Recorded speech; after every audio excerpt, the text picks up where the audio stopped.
Welcome to the Empowerment Show with Melissa Heisler on the Linked Local Network. Link locally, connect globally. Every week, discover new personal choices with practical, inspiring guides. And now, here's Melissa. Well, happy Tuesday all, and welcome to the Empowerment Show. I'm Melissa Heisler, Empowerment Coach at It's My Life, and it is your life. Live it. Today, I'm joined by a very special man, Paul Delger, who will be sharing his story of surviving and thriving. To join our conversation, post your questions at facebook.com/The Empowerment Show. So again, our guest tonight is Paul Delger, who was born with cerebral palsy that hinders the use of the right side of his body. Paul has battled this and numerous physical, social, and vocational difficulties with a strong faith in God, a strong will, and a sense of humor. Paul now speaks to groups to motivate people to face their challenges with a fighting spirit.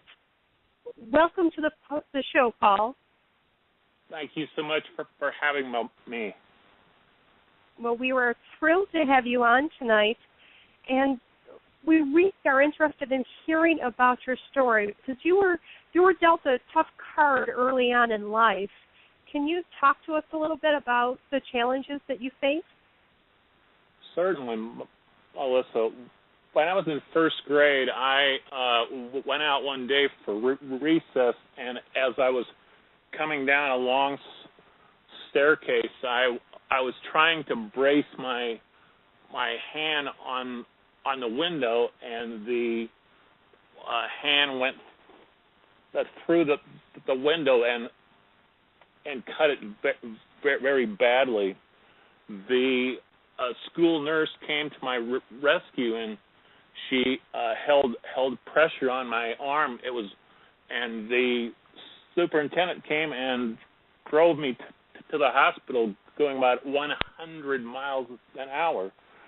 And by the time I got to the hospital, the doctor said the school nurse saved my life by not taking the glass out of my arm, but keeping it in there and keeping the bleeding down. I ended up having about 175 stitches in my left arm.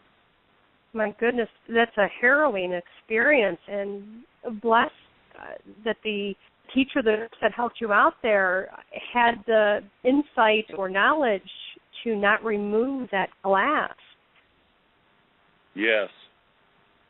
And then growing up with cerebral palsy, the kids in school would tease me quite a bit. They could see that I had limited use of my right arm and right leg, so they would call me limpy and retard, and they'd make fun of my stuttering. They would say things like because I would have trouble speaking at times, and so that was a very, very tough thing as a kid growing up, because as a kid you definitely want to try to be accepted by your peers. So how did you handle that?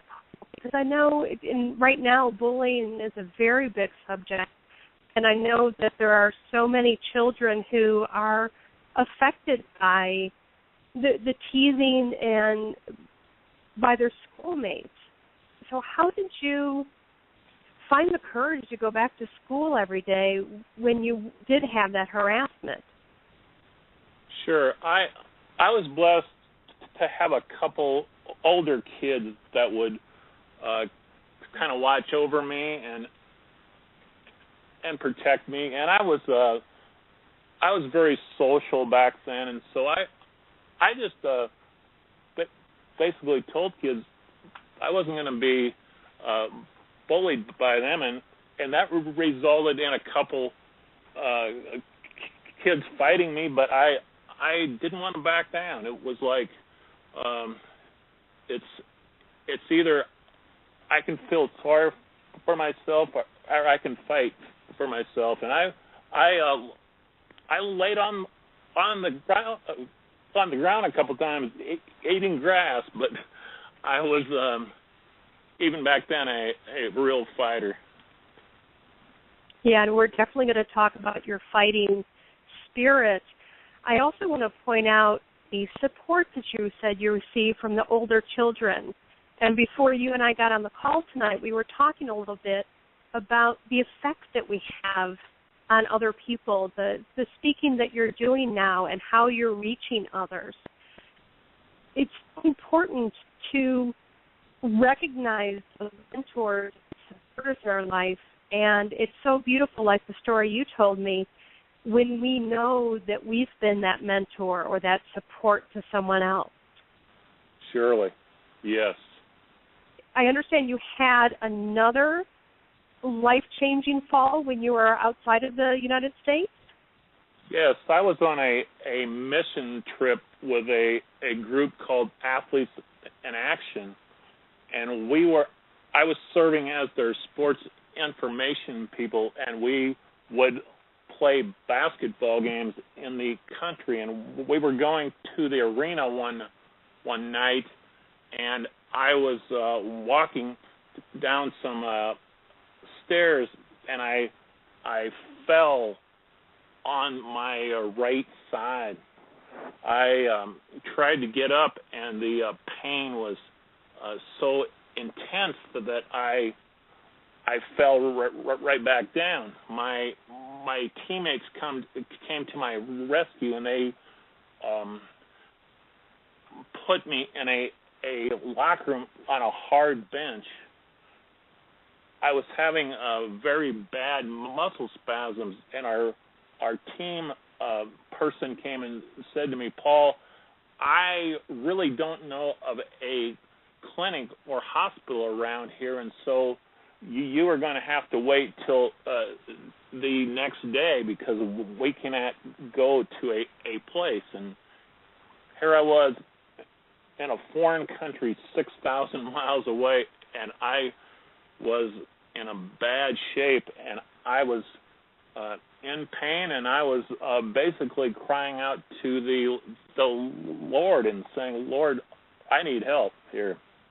The next day we went to the clinic, and my worst fears were realized. The hip was broken. Oh my goodness! And I had two choices. One was to stay in South America and have the surgery there, or the second one was to be strapped to a hard cot, fly back home 6,000 miles, and have the surgery back in the States. I felt peace about having the surgery done in South America, and so that was done. The interesting thing about that was I could not talk to my doctor because he only spoke Portuguese, and I only spoke English. But fortunately, the Lord provided me the team leader's wife, who was a nurse back in the States and also knew fluent Portuguese. So she stayed with me and was my link to the doctor. And then the team left us, and we stayed in the hospital, and then we went to stay with a friend of a friend until the team returned from Argentina. The problem then, when I got back, was that when the team got back and I left this house, I couldn't walk, and they didn't have any wheelchairs or walkers or canes, and so one of the team players was in charge of literally carrying me around around Brazil. This guy would literally throw me in cabs, pick me up, and set me in the chairs at dining tables, and we received many stares, and I was just thinking, John, don't drop me, buddy, please don't drop me. Well, again, it looks like you had some support there to help you through these challenges. But I want to talk more about the internal support, or how you personally overcame these hurdles. What helped you to make it through these experiences? Well, I would say my strong faith in God. I have a very strong faith in the Lord that He is my life, and He's got me here for a purpose. I also have a very strong will.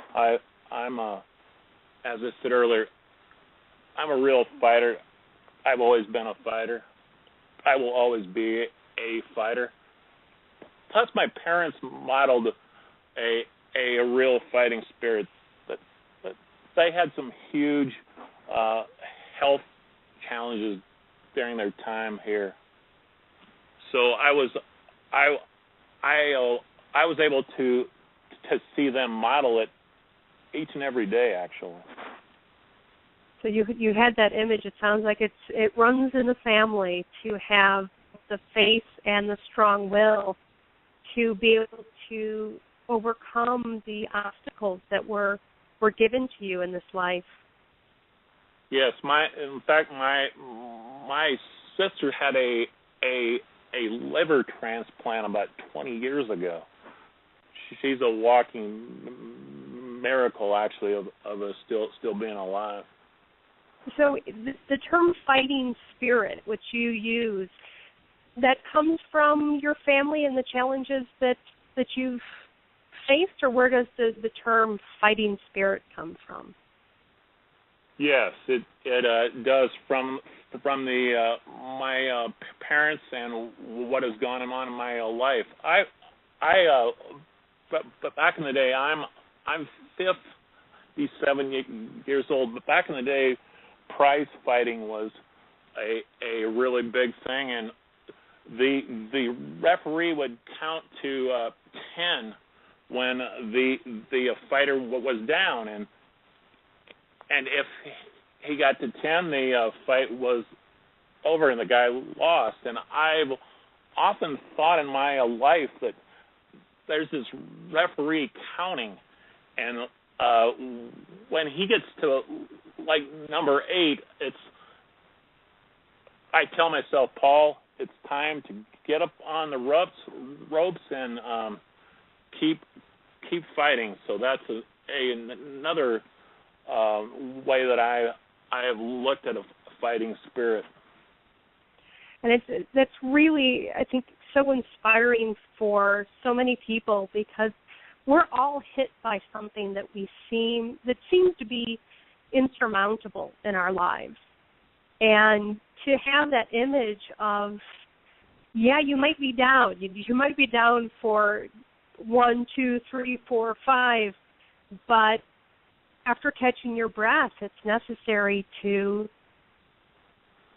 grab on to all the strength that you have and say, no, I'm not going to be down for the count. I'm going to move forward.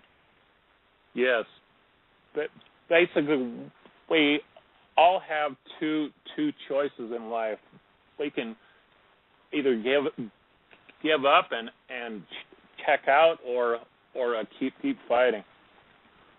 So how can we awaken our own fighting spirit? How can we decide not to give up, but to decide to fight?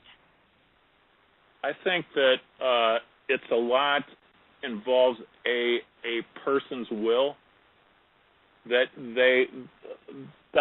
we all need to realize that we can do it. We can be stronger than we think we can, and plus, not to try to bite off all that we can chew at once. It takes little victories, and that's important. That life is definitely a process, and sometimes we think that we need to do everything at once, and you get the victory all at once, where the victory really comes with little pieces that build up. That's wonderful to hear. That seems to be a theme that I'm hearing with a lot of my clients right now, is there's always an end goal that we have. You know, as soon as I'm healthy, as soon as I have this job, as soon as I have this thing, then life will be good. And the truth is, it's all those little pieces. It's all, what did I do today? What did I do in this moment? What did I do in this challenge? And that's truly where life is. It is the process of living. It's not the destination of living. Most definitely. I have a pastor friend. We have this joke that we say, when blank, then I will be happy. So, but it's life is not like that. We gain happiness on the road, like you said. Gaining happiness on the road. I love that. So with this fighting spirit, I know another term that you use is the overcoming attitude. How can we develop an overcoming attitude, and how can it really affect our lives? I think we develop that overcoming attitude with practice, and hopefully as life continues to be messy at times, we'll grow in more positive reactions to some further challenges. We all have practice in life with some tough things, and I think if we learn the steps, what we're going through and what we can do, then when the other problems come, we will take a more kind of say better route towards resolving or trying to resolve. Sometimes it's just that we need to accept that things will not get better, and that we need to be kind of content with the way things are. That doesn't mean we can't try, but there comes a point of sometimes saying, yes, we've done all we can do, and we can be fine with that because we've given it our best shot. I think you hit on two really important points there. Is you use the term practice, since I know you're the sports guy. So it is practicing. It's building our muscles every day to be able to create this overcoming attitude, to be able to strengthen our fighting spirit. And so it's not a switch we can just flip on. It's something that we need to develop and practice as each new challenge comes to us. And the other thing that I hear you saying is about acceptance. And yes, sometimes there's things beyond our control. Sometimes there's things that are just going to be a fact of life for us. And I think it's in that acceptance, accepting that that's the truth. It still doesn't mean that we necessarily need to like it, but if we accept it as this is the fact, then we can start learning ways to make it acceptable for us. To be able to say, well, if this is my situation, if I've lost the right side of my body, that's the fact. If I don't accept that, it's not going to move me forward anywhere. I first have to accept that, and then it empowers me to find ways to make the most of that situation. Yes, that's definitely true, and that's why I go out and speak to people to try to encourage them and empower them in their own struggles in life. Absolutely, and that was one of the things that really made me want you to be on this show, is that you do strongly believe that your purpose on this earth is to encourage people to push forward no matter what their challenge is.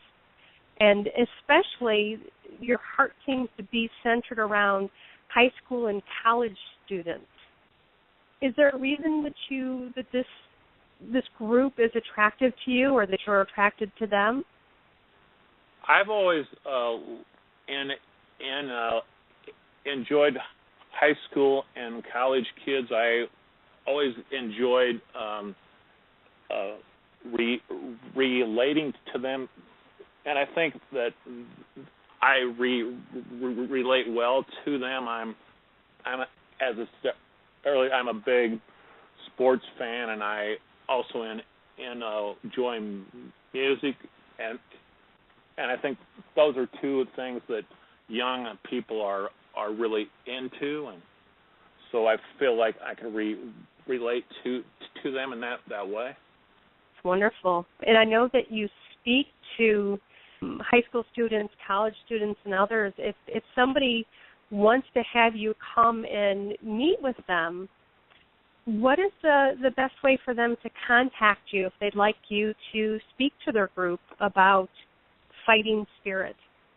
Yes, they can email me at speakerpaul@comm, COMM, the numeral 1, net.net. They can pick up the old-fashioned telephone and call me at 641-762-3684, or they can get a hold of me on LinkedIn, Facebook, and Twitter. Wonderful. We will definitely get that information on the page here, too, so that everybody can learn how they can get in touch with you. If you had a group of kids in front of you right now, maybe kids that are being bullied or teased, or that have physical challenges like you experienced in the past, what would the message be that you would like to give to them at this time? Oh, definitely. That God made you special. That there is no one in this world like you. And God has given you gifts and talents, and He wants you to make a special contribution. You may not be able to play basketball like Michael Jordan, but you can be something that Michael Jordan can't be. And so it's important to be yourself, to develop your own gifts, and to give back to people, and to make that contribution in life. Those are beautiful words, Paul, and it's so inspirational, and hopefully it's eye-opening to our listeners.